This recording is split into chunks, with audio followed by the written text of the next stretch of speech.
the environment. Every slur in the book, you will get called if you support the environment. It has to be so much propaganda to destroy love for the land, destroy love for the environment, destroy love for anything other than blind loyalty to capitalism and this really intense hierarchy focused on pitting humanity and money above everything. There's an English term, anthropocentric.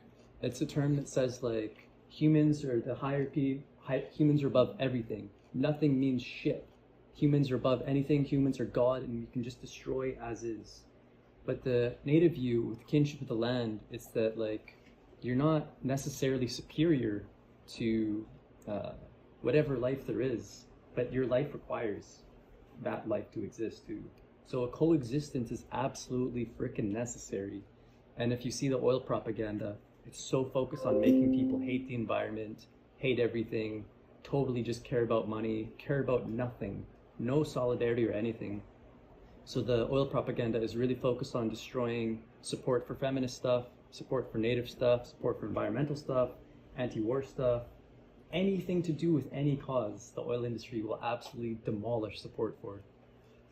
And then one other example to do with the culture and the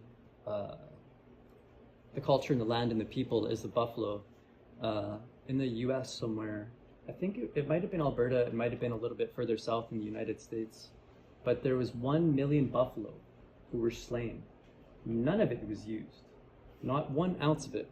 All of it was slain, and they threw all the freaking skulls. They made a mountain of skulls, and it completely demolished all the nations nearby because they relied on it for food, they relied on it for medicine, they relied on it for clothing.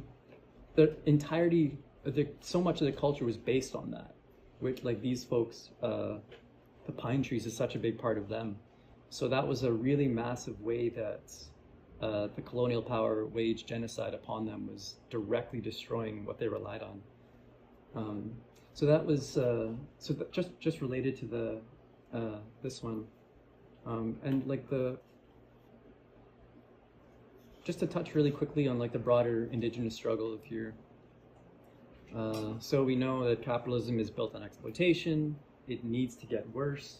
It is not, there's no cooperation. It's not built on harmony. It needs to get worse or it crashes. So capitalism in exact parallel to freaking black holes and cancer. It will grow or it will die right there. So it's completely always built on genocide. It's always built on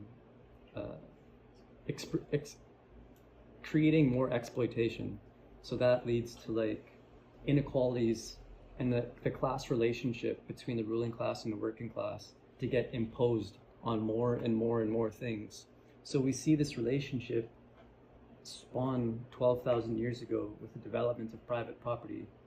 The accumulation of property spawned that between the land owners and the land workers, which very, very immediately also developed between cis men and women and everybody else.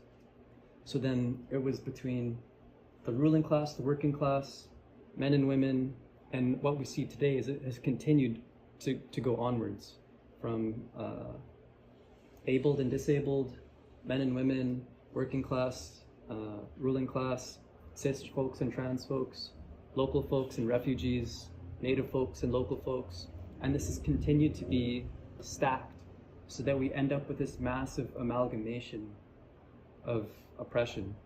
So this is the colonial foundation of cisheteropatriarchy.